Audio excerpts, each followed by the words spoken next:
آج ہمارے جو ممبر وفات پا گئے تھے زار شاہ صاحب ڈسکا سے، ان کے بیٹے کو بھی اور پھر وہی رانا ثناء اللہ صاحب کی طرح اس پر منشیات ڈال کر پولیس نے گرفتار کر لیا ہے تاکہ اس کا اثر جو بائی الیکشن ڈسکا میں ہو رہا ہے اس پر پڑے۔ تو ایک طویل داستان ہے، لیکن بدقسمتی یہ ہے کہ آج ملک کی قومی اسمبلی کا اسپیکر بھی ایک فریق بن گیا ہے۔ قومی اسمبلی کا اسپیکر پی ٹی آئی کی پارلیمنٹری کمیٹی میں جاتا ہے، وہاں پر بیٹھتا ہے، اس کی غیر جانبداری پر آج انگلیاں اٹھتی ہیں، جانبداری کے ثبوت ہیں۔ ایسے معاملات میں اسمبلی کہاں چلے گی اور یہاں پر عوام کے معاملات کب ڈسکس ہوں گے؟ اسمبلی پچھلے جمعے کو شروع ہوئی اور اب پیر والے دن پھر ہوگی۔ یہ 10 دن کا عرصہ ہے، یہ اسمبلی کی کارروائی کے 10 دن گنے جائیں گے۔ جو 130 دن سال میں ہوتے ہیں، یہ اس میں سے 10 دن منہا کر دیے جائیں گے۔ اسمبلی کے ممبران کو وظیفہ بھی ملے گا، تنخواہ بھی ملے گی، لیکن کام کتنا ہوا؟ جمعے والے دن 10 منٹ، پیر والے دن کوئی 1 گھنٹہ، منگل والے دن پرائیویٹ ممبر ڈے تھا، 185 آئٹمز کا ایجنڈا تھا، 22 آئٹم ڈسکس ہوئے، اجلاس کوئی 2.5-3 گھنٹے چلا، ختم ہو گیا، اور اسپیکر صاحب نے بدھ اور جمعرات کی چھٹی کر دی اور آج اجلاس 1.5 گھنٹہ چلا۔ یعنی یہ 5 گھنٹے سے کم اسمبلی کا اجلاس چلا ہے، لیکن دن جو ہیں وہ 10 گنے جائیں گے۔ یہ رویہ ہے آج حکومت کا۔ کوئی پاکستان کے عوام کی بات ان 10 دنوں میں اس اسمبلی کی کارروائی میں نہیں ہوئی۔ ایک امینڈمنٹ بل جو کمیٹی نے 22 منٹ میں پاس کیا، آج اسپیکر صاحب نے ہمارے احتجاج کے دوران 5 سیکنڈ میں اس کو ہاؤس میں لے کر دیا۔ یہ آئین کی ترمیم کرنے جا رہے ہیں، اور آئین کی ترمیم کیا ہے کہ جو ان کے وزیر جو دوہری شہریت رکھتے ہیں ان کو این آر او دیا جائے۔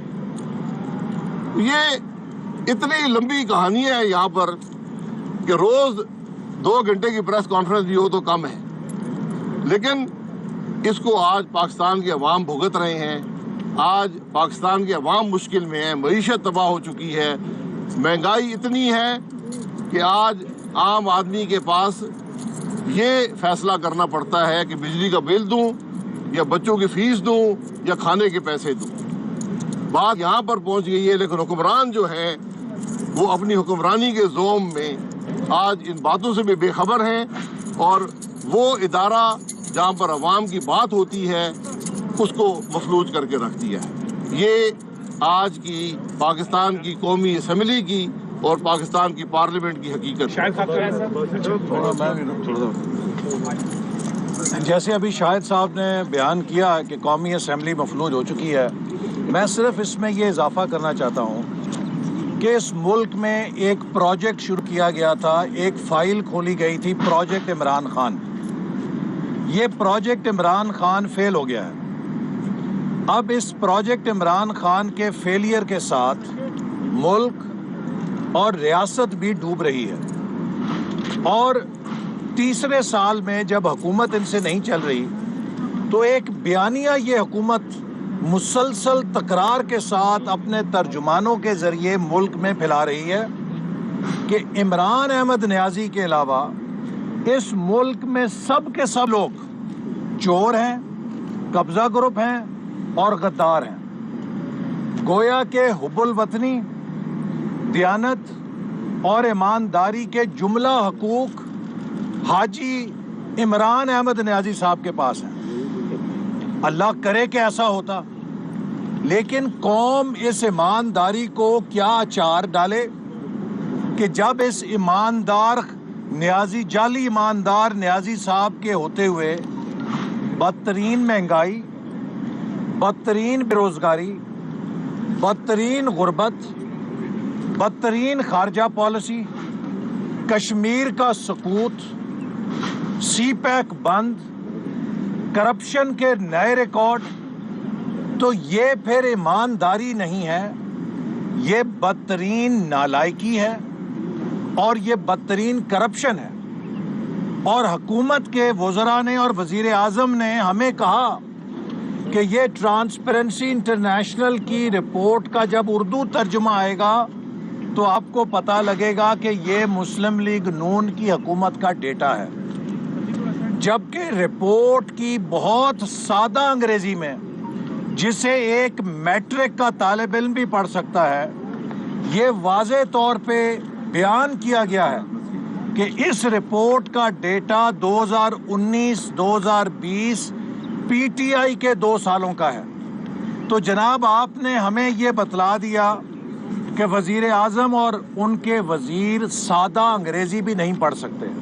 میں سمجھتا ہوں کہ اب ہمیں آکسفورڈ یونیورسٹی سے یہ استفسار کرنا پڑے گا کہ انہوں نے کس طرح کی ڈگری عمران نیازی صاحب کو دی ہے کہ یہ وہ سادہ انگریزی بھی نہیں پڑھ سکتے جو ایک میٹرک کا طالب علم پڑھ سکتا ہے، کہ اس رپورٹ کو بنانے والوں نے اس رپورٹ میں واضح طور پہ بیان کیا ہے کہ یہ رپورٹ پچھلے 2 سالوں کے ڈیٹا کے اوپر مبنی ہے۔ اب شاید جو اردو کا ترجمہ یہ کروانا چاہتے ہیں اس کے لیے بھی جسٹس عظمت سعید صاحب کے نگرانی میں ایک کمیشن نہ بنا دیں۔ میں یہ بات پھر دہراؤں گا کہ پاکستان کی بار کونسل نے، پاکستان کے وکلاء برادری نے بھی جسٹس عظمت سعید صاحب پر براڈ شیٹ کمیشن کے لیے عدم اعتماد کا اظہار کر دیا ہے، چونکہ وہ موصوف ہو سکتا ہے بہت قابل ہوں، ہمیں ان سے ذاتی دشمنی نہیں ہے، لیکن وہ اس پورے معاملے میں ایک فریق ہے۔ ہی از اے اسٹیک ہولڈر۔ وہ نیب کی ٹیم میں اس وقت شامل تھے جب براڈ اسٹریٹ کے ساتھ معاملہ دستخط ہوا اور طے پایا۔ وہ اس جے آئی ٹی کے نگران تھے جس جے آئی ٹی کے مفروضوں کے اوپر براڈ شیٹ کو کمپنسیشن دی گئی ہے۔ وہ شوکت خانم میں اس بورڈ کے ممبر ہیں جس میں عمران خان صاحب نے اپنے نہایت ہی چہیتے اور فیملی کے ممبرز کو بورڈ کا ممبر بنایا ہوا ہے، چونکہ that is a family trust. Shaukat Khanum جو ہے وہ اسینشلی ایک فیملی ٹرسٹ ہے، تو جو عظمت سعید صاحب ایک فیملی ٹرسٹ کے ممبر ہیں، عمران خان صاحب کے اتنے چہیتے ہیں، ان سے براڈ شیٹ کی تفتیش کرانے کا مطلب یہ ہے کہ کچھ پردہ داری ہے، کچھ چیزوں کو چھپانا مقصود ہے، اور کچھ اپنے مخالفین پر کردار کشی کرنا مقصود ہے۔ براڈ شیٹ پاکستان کی تاریخ کا ایک بہت بڑا سکینڈل ہے جس میں اربوں روپے پاکستان کے لٹائے گئے ہیں، نام نہاد جھوٹے احتساب کے نام پہ جو نواز شریف صاحب کی کردار کشی کے لیے کیا گیا۔ پی آئی اے کا طیارہ، اس کی لیز منی تو ادا نہیں کی گئی، وہ کرک ہونے دیا گیا، لیکن براڈ شیٹ کو ہائی کورٹ کے فیصلے کا انتظار کیے بغیر ایڈوانس میں ادائیگی کر دی گئی۔ ایک بچہ بھی سمجھ سکتا ہے دال میں کالا ہی نہیں ہے بلکہ دال میں سپر کالا ہے۔ تو لہٰذا یہ حکومت پاکستان کے لیے خطرہ بن چکی ہے، اپنی نالائکی سے معیشت ڈبو چکی ہے، اب ایک ایک کر کے اداروں کو تباہ کر رہی ہے۔ پارلیمنٹ کو ایک ایسے اسپیکر کے ذریعے جو وزیر اعظم کا ذاتی ملازم بھی شاید اس طرح پارلیمنٹ کو نہ چلائے جس طرح وہ وزیر اعظم کی خوشنودی کے لیے پارلیمنٹ کو بلڈوز کرتا ہے۔ اور اب جسٹس عظمت سعید کو براڈ شیٹ کمیشن میں لا کر یہ پاکستان کی عدلیہ کو بھی تنازع میں گھسیٹنا چاہتے ہیں۔ ہم سمجھتے ہیں کہ یہ پاکستان کے ادارے پاکستان کی ڈیفنس لائن ہے. قومیں اور ریاستیں اداروں کی غیر جانبداری اور اداروں کی ساکھ کے اوپر ہی چلتے ہیں. جب کسی قوم اور ریاست کے اداروں کو متنازع کر دیا جائے تو اس ریاست کی بنیادیں کمزور ہو جاتی ہیں. شاہد خاقان عباسی صاحب یہ بتائیں، ایک تو پہلے پارٹی کے سیکرٹری جنرل سے میری یہ اپیل ہے، درخواست ہے کہ مسلم لیگ نون نے جو پرنٹ میڈیا کا بلیک آؤٹ کیا ہوا ہے اسے ختم کر دے. ایک بات میرا آپ سے یہ سوال ہے کہ ہم نے یہ سنا تھا آپ نے کہا کہ شرم نہیں ہے، حیا نہیں ہے. دوسری طرف ہمیں پی ڈی ایم کی طرف یہ نظر آتا ہے کہ آپ معذرت خانہ رویہ اختیار کر چکے ہیں. آپ وزیر اعظم کی حکومت کو گرانے نکلے تھے اور آج اسپیکر تک محدود ہو گئے ہیں، تو وہ حکومت گرانے کا ایجنڈا کہاں ہے سر اسی کے اوپر سپلیمنٹری دے دیں. جی آج کل ٹاک شوز اور بحث مباحثوں میں یہ بات بہت زیادہ ہوتی ہے کہ پی ڈی ایم جو ہے وہ ٹوٹ پھوٹ کا شکار ہے اور اس میں اب بہت زیادہ ڈویژن آ گئی ہے. تو آگے جو ہے سینٹ کے الیکشنز آ رہے ہیں اور اس کے بعد موسم بھی تبدیل ہو رہا ہے، تو اب آگے جو پی ڈی ایم کرنے کیا جا رہی ہے یہ تھینک یو. حکومت گرانے کے بارے میں اور کوئی بات بس حکومت گرانے آپ کے حوالے سے آج علی زیدی نے ایک بیان جاری کیا ہے، اس میں آپ کی فیملی پر مختلف الزامات لگائے گئے ہیں اور کہا گیا ہے کہ 1 کروڑ روپے معاف کرائے گئے ہوائی کمپنی بنانے کے حوالے سے. انہوں نے 1991 کی پوسٹ شروع کی ہے، فرنٹ پہ یہ پوسٹ کی ہے، اخبار کی خبر شائع کی ہے اور کہا کہ آپ کے والد پر روم صاحب جی مجھے جو مرضی الزام لگا لے، نیب کا مقدمہ بنا لے، میں حاضر ہوں ہر کام کے لیے. جس نے مجھ پہ الزام لگانا ہے، میرے خلاف 2 کیس چل رہے ہیں نیب کے، ایک کراچی میں ایک اسلام آباد میں. علی زیدی صاحب اس قسم کے جو تماشائی ہیں، جو کچھ پریس سے بھی تعلق رکھتے ہیں، جو باتیں وہ ٹی وی پر کرتے رہے ہیں، وہ اس کیس میں شریک ہو جائیں. دونوں کیس جس میں چاہے کراچی میں شریک ہو، اسلام آباد میں ہو، دونوں میں ہو، اور ثبوت لے کر وہاں مہیا کریں. میں حاضر ہوں. حکومت جہاں پر جی ہمارا دعویٰ یا ہمارا مقصد حکومت گرانا نہیں تھا. ہمارا دعویٰ، ہمارا مقصد نظام کی تبدیلی ہے. حکومت اس نظام کی خرابی کا نمونہ ہے اور حکومت کے ہوتے ہوئے پاکستان ترقی نہیں کر سکتا. یہ ساری بات ہے. یہ پی ڈی ایم کا اصول تھا، یہ اس کا منشور ہے، یہ واحد نکاتی بیانیہ ہے، اس پر پی ڈی ایم آج بھی قائم ہے. پی ڈی ایم کے اندر کوئی انتشار نہیں ہے. پی ڈی ایم 11 جماعتیں ہیں، اختلاف رائے ہمیشہ رہتا ہے، مشاورت ہوتی ہے، ایک بات پر اتفاق ہوتا ہے اور وہی پی ڈی ایم امپلیمنٹ کرتی ہے. جو اس کی پابندی نہیں کرے گا وہ پی ڈی ایم سے خارج ہے. آج تک ہر فیصلے کی مکمل پابندی ہر جماعت نے کی ہے. وزیر اعظم صاحب کہتے ہیں کہ میں ملک میں تبدیلی کیسے لے آؤں کیونکہ ہر 5 سال بعد یہاں پر الیکشن ہو جاتے ہیں، تو یہ عرصہ جو ہے انتہائی کم ہے، تو ایسے میں تبدیلی کیسے لاؤں؟ اس پہ کیا کہیں؟ جی وہ میرے پاس 2 آئین کی کتابیں ہیں، ایک میں وزیر اعظم صاحب کو بھیج رہا ہوں، ایک اسپیکر صاحب کو بھیج رہا ہوں. وہ پڑھ لیں کہ آئین ملک کا کیا ہے. دیکھیے اس کا آپ کے جواب ان کا جواب دیکھیے. جس سطح کے وزیر اعظم صاحب نالائق ہیں، 5 سال چھوڑ کے انہیں 500 سال بھی دے دیے جائیں تو یہ کچھ نہیں کر سکتے. عباسی صاحح میاں نواز شریف صاحب نے کہا تھا کہ آج کے بعد ملٹری لیڈرشپ سے جو بھی ملے گا وہ پارٹی لیڈرشپ سے ڈسکس کرے گا. تو زبیر صاحب کی جو ملاقات ہوئی تھی اس پہ ابھی تک ملن کی کوئی رسپانس نہیں آئی سامنے. زبیر صاحب بھی جہاں تک میری نالج ہے، مجھے اس واقعے کا علم نہیں ہے، وہ بھی ناشتہ کرنے گئے تھے اور آرمی چیف بھی ناشتہ کرنے آئے تھے. تو وہاں پہ ان کی وہاں سینکڑوں لوگوں سے ملاقات ہوئی ہے، ٹی وی پر بھی آیا ہے. تو ہمیں ان چیزوں کو اسی بات میں دیکھنا چاہیے.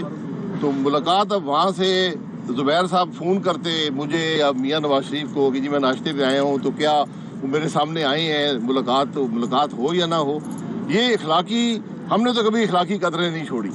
شاہد صاحب ڈیفینس منسٹر آپ کے پاس آتے ہیں، اپوزیشن چیمبر میں ڈیفینس منسٹر آتے ہیں، ڈیلیگیشن لے کے آتے ہیں، آپ لوگوں سے منتیں کی جاتی ہیں کہ آپ اسپیکر کے ساتھ چلیں، اسپیکر کے اجلاسوں میں آئیں. اس کے بعد پھر ان کا رویہ وہی ہو جاتا ہے، جبکہ آپ یہ معاملہ ریز بھی کرتے ہیں اپنے تحفظات اسپیکر کے حوالے سے کہ آئین سازی کو بلڈوز کیا جاتا ہے، قانون سازی کو، اب پھر وہی رویہ ہے. تو اس کے بعد اب کیا مزید بات چیت کی گنجائش ہے اس معاملے پہ؟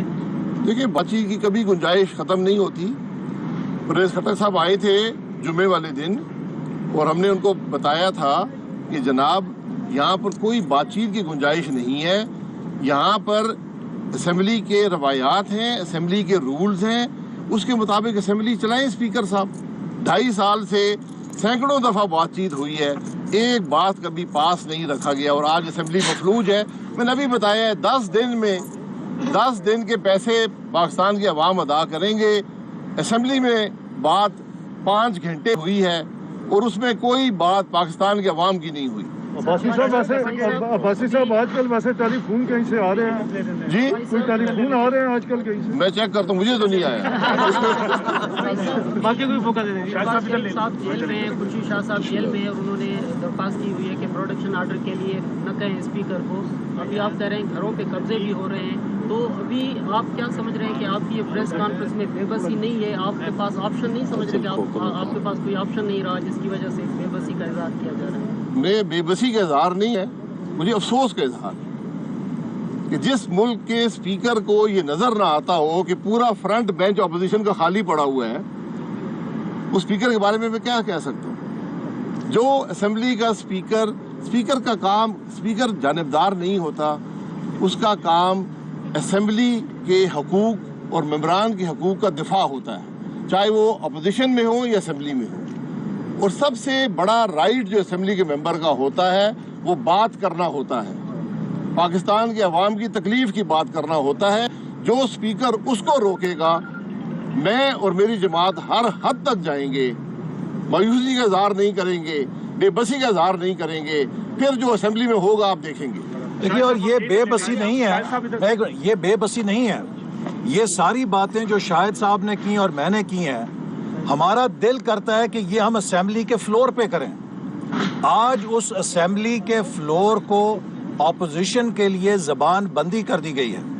مجبوراً ہمیں سڑکوں پر آ کے میڈیا کے ذریعے اپنا موقف قوم تک پہنچانا پڑ رہا ہے. تو یہ بے بسی ہماری نہیں ہے, یہ بے بسی اس پارلیمنٹ کی ہے, یہ بے بسی اس جمہوری نظام کی ہے جس کو اس نالائق حکومت نے بالکل مفلوج کر کے رکھ دیا. جیسا کہ تمام جماعتیں اور تمام اراکین پارلیمنٹ اس بات پر متفق ہیں کہ شو آف ہینڈ یا جو ہارس ٹریڈنگ ہوتی ہے سینٹ میں, اس کا راستہ روکا جائے. اب حکومت یہ انیشیٹ کر رہی ہے تو اپوزیشن اور آپ کی جماعت کیوں سپورٹ نہیں کر رہی؟ کیا پلان کیا ہے, آپ سپورٹ کریں گے اس لیجسلیشن کو؟ یہ الیکٹورل ریفارم کا ایک طریقہ ہوتا ہے, آئین کی ترمیم کا ایک طریقہ ہوتا ہے. دونوں ہاؤسز کی ایک کمیٹی بنتی ہے جس میں ہر پارٹی شریک ہوتی ہے, چاہے اس پارٹی کا ایک ممبر بھی اسمبلی میں ہو. ہم نے جب الیکٹورل ریفارم کیے تھے 107 میٹنگز ہوئی تھی, سب کی مشاورت سے ہوا تھا. آج اگر آپ کو اپنے ممبروں پہ شبہ ہے کہ آپ کو ووٹ نہیں ڈالیں گے تو بڑے دیر سے آپ کو خیال آ گیا کہ شو آف ہینڈز ہو. اگر سینٹ کا ممبر شو آف ہینڈ سے منتخب ہوگا, پھر قومی اسمبلی کا ممبر بھی شو آف ہینڈ سے منتخب ہوگا, پھر صوبائی اسمبلی کا ممبر بھی شو آف ہینڈ سے منتخب ہوگا. جو آپ وائلیشن بیسک جو طریقہ ہوتا ہے, جو سینکٹیٹی ہوتی ہے ووٹ کی, وہ سیکریسی میں ہوتی ہے, تاکہ میں جس کو ووٹ دوں, جس کے خلاف دوں, وہ کل میرے حق میں اپنے حقوق غلط استعمال نہ کرے یا مجھے میرے خلاف نہ چلے. اس لیے ووٹ کا یہ طریقہ ہوتا ہے. YouTube پر گوگلی ٹی وی دیکھنے کے لیے youtube.com کی سرچ بار میں گوگلی ٹی وی ٹائپ کریں. گوگلی ٹی وی کے پیج پر سرخ رنگ کے سبسکرپشن والے بٹن پر کلک کرنا نہ بھولیے. YouTube پر اپلوڈ ہونے والی ویڈیو سے باخبر رہنے کے لیے بیل آئیکن پر کلک کیجیے. آپ کو ہر نئی آنے والی ویڈیو کے بارے میں نوٹیفیکیشن موصول ہو جائے گا.